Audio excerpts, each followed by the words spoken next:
అంటే ఉన్నది సెటిల్ కాకుండా ఉన్నదానికి సంబంధించిన ధర కొంత ఒక కొలికి వచ్చిన తర్వాత ఎక్స్ట్రా మనం మాట్లాడాం.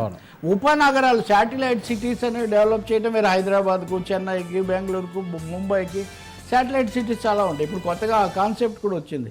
కానీ ఇక్కడ అసలు మెయిన్ సిటీయే పూర్తిగా డెవలప్ కాకుండా మరిన్ని 44,000 ఎకరాలు తీసుకుంటే కనుక మళ్ళీ ఇదే సాగిపోతుంది కదా. ఇది మళ్ళీ ఒక 1-2 ఏళ్ళు పడుతుంది కదా. ఇదొక పెద్ద ప్రశ్న వస్తుంది. అసలు చంద్రబాబు ప్రభుత్వం మీద ఒక పెద్ద విమర్శ ఉంది. నిన్నే సిపిఎం శ్రీనివాసరావు విమర్శిస్తున్నాడు. అక్కడ నక్కపల్లి దగ్గర 6,000 ఎకరాలు తీసుకుంటారు మిట్టల్ ఫ్యాక్టరీ. ఇంకా నెల్లూరు జిల్లాలో తీసుకుంటున్నారు. ఇప్పటికీ 150,000 ఎకరాలు కార్పొరేట్ల దగ్గర ఉన్నాయి. 150,000 ఎకరాలు. 150,000 ఎకరాల్లో ఎన్ని కంపెనీలు వచ్చాయి, ఎన్ని ఉద్యోగాలు వచ్చాయి, ప్రజలకు ఎంత మేలు జరిగింది, ఈ చర్చ ఏం చేయకుండా ఇంకా కొత్తగా భూమి తీసుకోండి అంటే ఏమవుతుంది అని.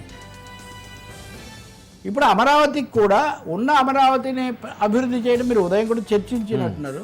ఉన్న అమరావతిని అభివృద్ధి చేయడానికి ఒక కనీస ప్రణాళిక వేసుకొని దశల వారీగా అభివృద్ధి చేయకపోవడం గతంలో జరిగిన పొరపాటు.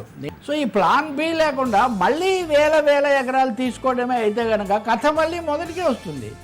మళ్ళీ భూసేకరణ, దీనికి రైతులు వీళ్ళకి ఎంత రేట్ ఇస్తారు, వాళ్ళకి ప్లాట్లు ఎప్పుడు ఇస్తారు, అవి ఎప్పుడు సెటిల్ చేస్తారు. నేను చాలా వాస్తవం. నన్ను తిట్టేవాళ్ళు తిట్టుకోండి సార్, ఎప్పుడు తిట్టేవాళ్ళు తిట్టుతుంటారు.